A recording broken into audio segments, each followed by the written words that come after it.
ప్రియమైన దేవుని బిడ్డలారా, దేవుని నామంలో అందరికి వందనములు తెలియజేస్తున్నాము. రండి, ఈరోజు దేవుడు మనకి ఏ వాగ్దానం ఇచ్చాడో చూసుకుందాం. రండి, బైబిల్ తీయండి.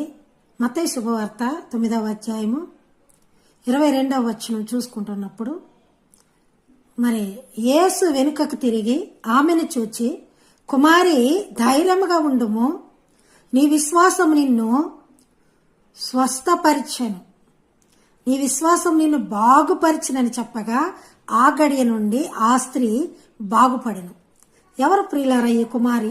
మనకందరికి తెలిసింది. మత్తయి శుభవార్త 9వ అధ్యాయంలో మనం చూసుకుంటున్నప్పుడు 22వ వచనం లేదా 20వ వచనం నుంచి మనం చూసుకుంటున్నప్పుడు 12 ఏళ్ల నుండి రక్తస్రావం కలిగిన స్త్రీ ఎక్కడ చూయించుకున్నా నయం కాలేదు.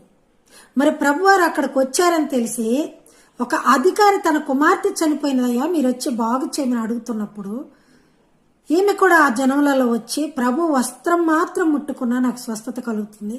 ఆమె యొక్క విశ్వాసం చూడండి ప్రియులారా. ప్రభుని యొక్క ఆయన యొక్క పై వస్త్రం మాత్రము ముట్టితే బాగుపడుతుందని తనలో తాను అనుకున్నది అని ఉంది బైబిల్లో. తనలో అనుకున్నది.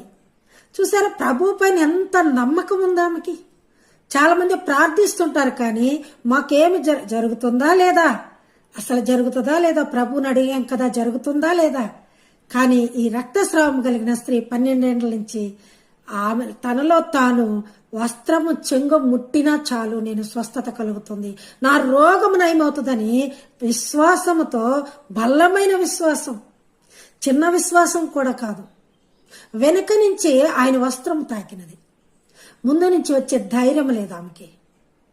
పాపంతో నిండిన మన జీవితాలు ఆయన వైపు చూసే ధైర్యం మనకు లేవు. సుంకరి కూడా అలాగే బయట ఉండి మరి ఆలయమునకు దూరంగా నిలబడి మరి ఎదరమ్మ కొట్టుకుంటూ గుండెలపైన చేతులేసి కొట్టుకుంటూ, అయ్యా నేను పాపినయ్యా, ఆకాశం వైపు చూచుటకు కూడా నేను ధైర్యం చాలేదు నాకు అని చెప్పి ఉన్నాడు. ప్రియులారా చూడండి, మరి ఆ విధంగా తన పాపములు ఒప్పుకొని ఆ స్త్రీ వెనుకన ఉన్నది అంటే వెనుక తట్టు ఆయనను ముట్టినది. ముందుకొచ్చి ఆయన్ని చూసే ధైర్యం లేదు ఆమెకి. అందుకని ఆ మాటకు ప్రభు చెప్తున్నారు 22వ వచనంలో, కుమారి ధైర్యంగా ఉండును. ధైర్యంగా ఉండు. నీకు ధైర్యం లేదని భయపడుతున్నావా?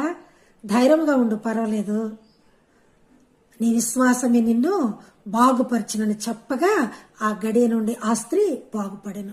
ఇది మనకి దేవుడు ఈరోజు ఇచ్చిన వాగ్దానం. ప్రియమైన దేవుని బిడ్డలారా, క్రీస్తు బిడ్డలారా, చూడండి, ప్రతిరోజు కూడా ఒక వాక్యంతో దేవుడు మన ముందుకు వస్తున్నాడు, మనతో మాట్లాడుతున్నాడు. కుమారి ధైర్యంగా ఉండమని చెప్పి ఉన్నాడు.